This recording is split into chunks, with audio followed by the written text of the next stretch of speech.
Welcome to another deep dive. We're tackling cybersecurity today, going through this week's CISO daily update, data breaches, vulnerable software used by millions, even a data vigilante. Yeah, get ready for some serious aha moments because this stuff affects everyone. It's wild how fast things are changing out there, and it really shows you, we need to understand not just the threats, but who's behind them and why. All right, let's get into it. 760,000 employee records leaked online. Bank of America, Koch Industries, Nokia. Big names. Hacker going by NAM3 last wins seems to be behind it. And the connection to that movie hack from 2023 is concerning. This new leak, it's not just random data. It seems like a very specific subset. They're getting more targeted, finding the most valuable info. So, should I be worried? Is my data out there somewhere just waiting? It's a good question. Makes you think about what you share and who you share it with. This movie thing, it happened months ago, but the fallout continues. That's what I mean about the long tail of these attacks. Companies and individuals got to be proactive. So it's not just about reacting when something happens. It's about stopping it before it even starts. Speaking of vulnerable platforms, there's a potential breach at Easy Diner, the restaurant reservation platform. Yeah, Easy Diner hasn't officially confirmed anything yet, but it does make you wonder about the everyday platforms we use.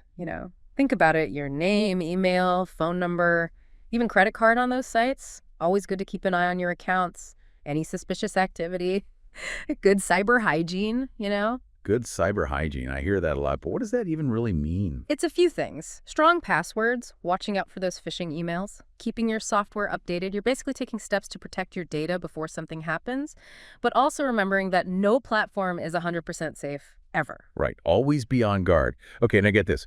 Remember safelinking.net? The whole thing was about making sharing links safer. Well, they had a massive data leak. Over 30 million private links exposed. Wow, talk about ironic.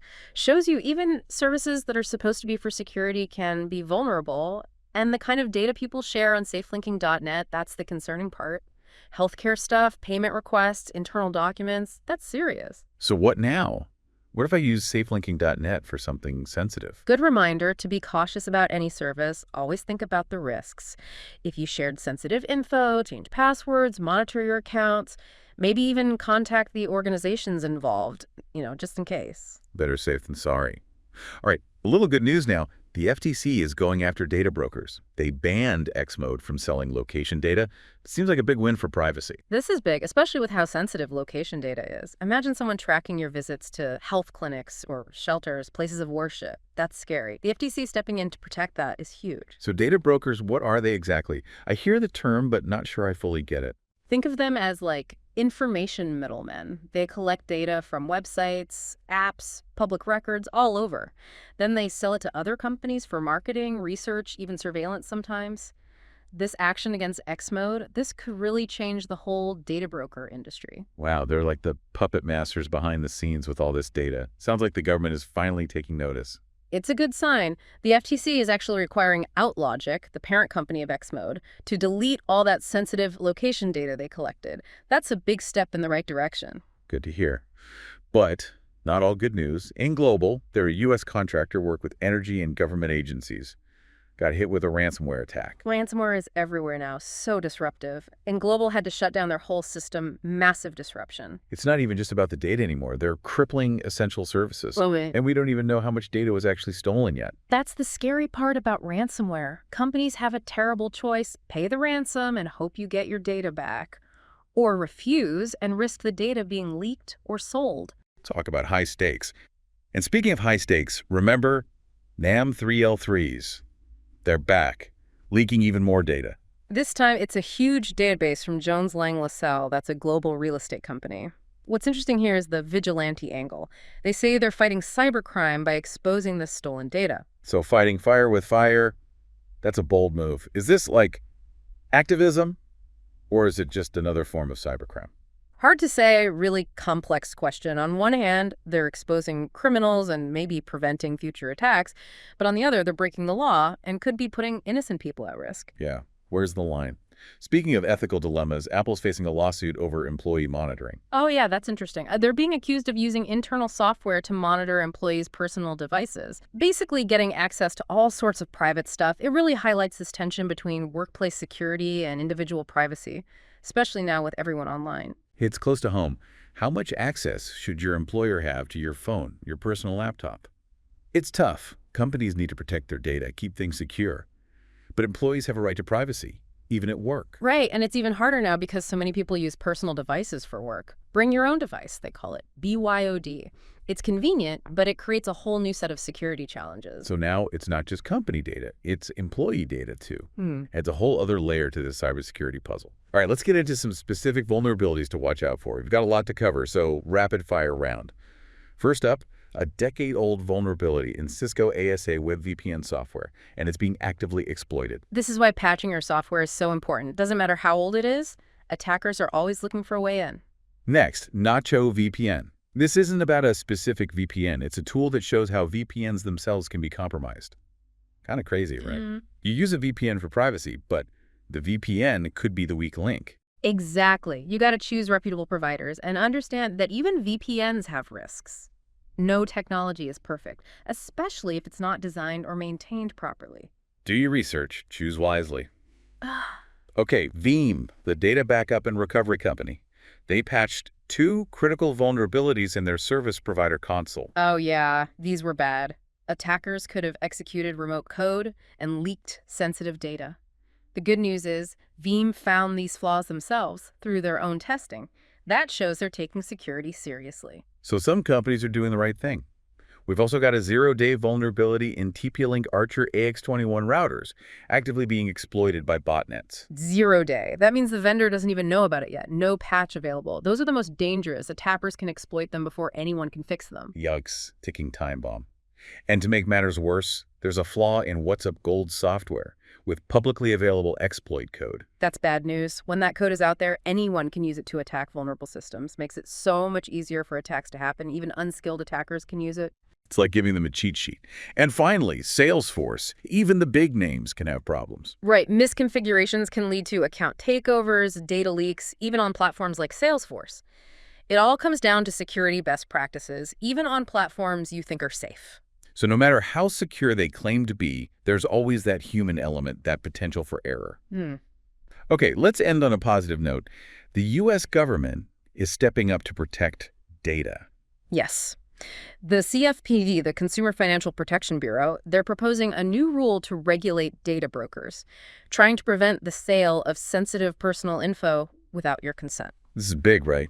Data brokers have been operating in a gray area for a while now. Absolutely. It's great to see the government taking action. So what is the CFPB exactly? They're an independent agency focused on consumer protection and finance, making sure banks and lenders treat people fairly. Now they're realizing data brokers are a risk to consumers too, and expanding their focus. Makes sense. Data is valuable, needs to be protected. What will this new rule actually do? Data brokers would have to register with the CFPB, give people access to their data, and let them opt out of data sales. There would also be a process for filing complaints against these companies. Sounds like it could give us more control over our data, finally. Definitely a step in the right direction. It's not just about businesses, though.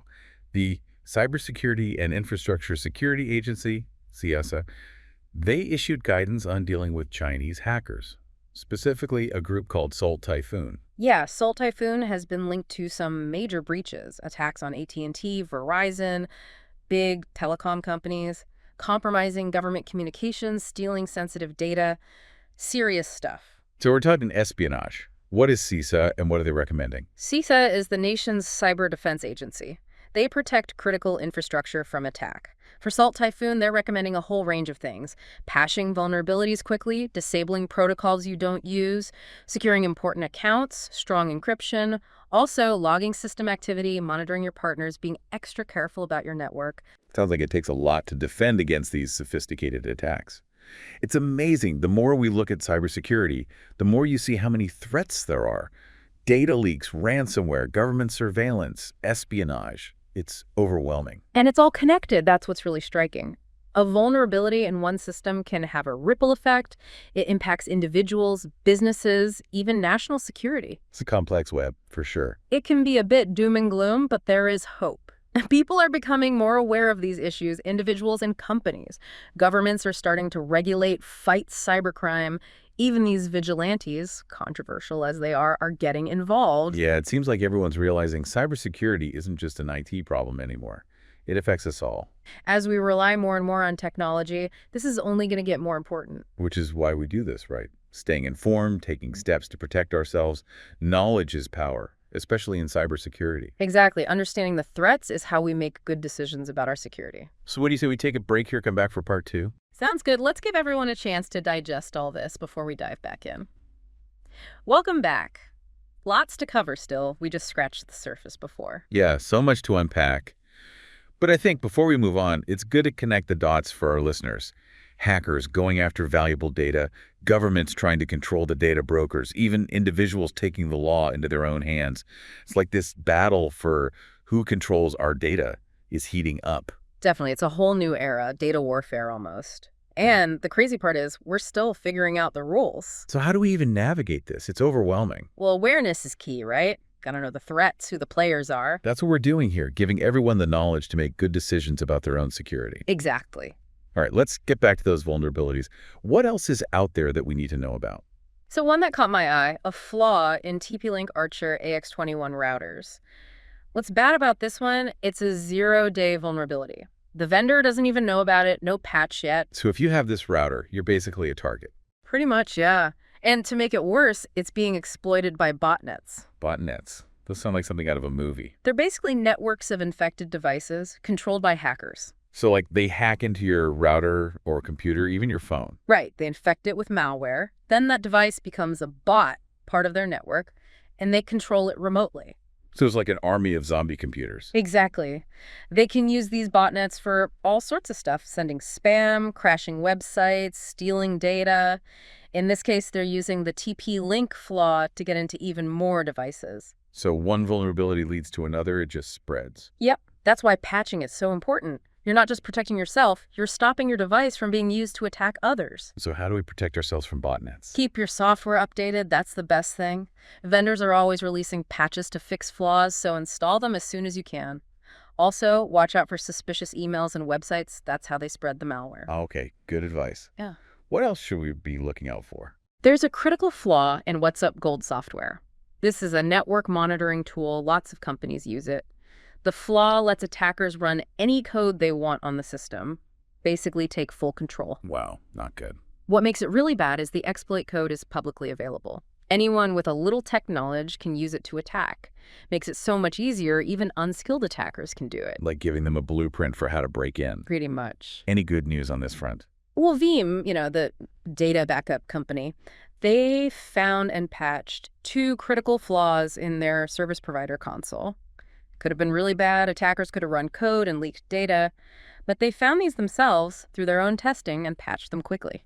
That's good. At least some companies are on top of it. Yeah, it's encouraging to see them prioritize security like that. Speaking of companies, Salesforce, even the big guys can have problems. We saw reports of misconfigurations leading to account takeovers, data leaks, even on their platform. It shows you, even with the best platforms, human error is still a factor. Companies need to have good security policies, procedures to prevent these mistakes. So it's not just about the technology, it's about the people using it. Exactly. We all have a part to play in cybersecurity. Okay, let's zoom out a bit. The FTC going after X-Mode, that data broker selling location data, that seems like a big turning point for privacy. I think so too. It's a sign that the government is finally taking data privacy seriously. They're willing to take action against companies that misuse our data. It's a good first step, but we need more, right? Absolutely. This is just the beginning. What other trends are you seeing out there? Ransomware is a big one, and it's getting worse. So many attacks lately, businesses, hospitals, even government agencies. It's scary to think they could cripple essential services like that. It's a tough problem to solve. We need better defenses, patching vulnerabilities, strong security controls, educating people about the risks, but we also need to go after the criminals behind it, disrupt their operations. So prevention and enforcement both are important. Exactly. And remember, cybersecurity isn't just about technology. It's about people, processes, and policies. Got to address all 3 to really make a difference. It's a holistic approach. Can't just focus on one thing. Right? It's complex. There's no easy fix. And then we have this data vigilante leaking stolen data, saying they're fighting cybercrime. Makes you think about the role of individuals in all this. It's a gray area, that's for sure. Are they doing good by exposing criminals, or are they breaking the law and putting people at risk? Where do you draw the line between vigilantism and cybercrime? Tough question, no easy answers. Cybersecurity has huge consequences. We need to be careful about taking the law into our own hands. Good point. Sometimes it's better to let the authorities handle it. On a lighter note, Apple's facing that lawsuit over employee monitoring. It's this constant struggle, workplace security versus individual privacy. Yeah, it's getting harder to separate our personal and professional lives online. Creates challenges for everyone. Employers need to protect their data, but employees have a right to privacy. How do we find that balance? Open communication is important. Employers should be upfront about their monitoring practices. Employees should know their rights and responsibilities. Clear policies and procedures are crucial too. Transparency and guidelines, that's a good start. But even then, there's always the potential for abuse. It feels like we're constantly being watched by our employers, by companies online. It's a bit creepy. I get it. It's important to be aware of how our data is being used. We need to be informed, make choices that align with our values. We have to protect our own privacy and hold companies accountable. But let's save that conversation for another time. We've covered a lot. Let's take a break and come back for the final part. Sounds good. We'll wrap up our deep dive and give everyone some key takeaways. Back for the final round of our cybersecurity deep dive. Mm-hmm. Data leaks, ransomware, government regulation, even vigilantes. Yeah, it's a lot. It really is the digital world. So much potential, but also so many challenges. Seems like every week there's a new headline about some major breach or vulnerability. So as we wrap up here, what are the key takeaways? What really stuck with you from all this? For me, it's that tension between security and privacy. We're being watched all the time by companies, by maybe bad guys. It's hard to know. Yeah, it's like we're losing control of our own data.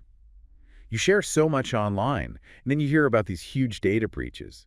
Makes you feel like anyone could be next. It's a valid concern, but we're not totally helpless. There are things we can do to protect ourselves. Okay, so what can our listeners do? Practical steps to improve their security. It starts with awareness, like we've been talking about, understanding the threats, the vulnerabilities, what could happen. Right, knowledge is power, but knowing isn't enough. We got to take action. Absolutely. There are simple things everyone can do. Strong passwords, multi-factor authentication, keeping your software updated, basic stuff. But it makes a huge difference. It's like washing your hands. Good hygiene prevents problems. Mm-hmm. And in the digital world, it's not just about you. It's about protecting others too, right? Exactly, like that TP-Link router thing. If your router is hacked, it can be used to attack other people, even if you don't know it's happening. Patching your software protects you and everyone around you. So we all have to do our part. Cybersecurity is everyone's responsibility. And it's not just about individuals, right? We need to hold companies accountable, push for better regulations to protect our privacy. It takes a village, as they say, collective effort to make things better. Can't just sit back and hope someone else fixes it. We all have a role to play. Well said. All right, for everyone listening, if you want to stay ahead of the game, check out the full CISO daily update. We'll put a link in the show notes. It's a great way to stay informed about what's happening in cybersecurity. And remember, knowledge is only half the battle. Take what you've learned today and put it into practice. Update your software, use strong passwords, watch out for scams. It all adds up. Don't be the next cautionary tale. Stay safe out there, everyone.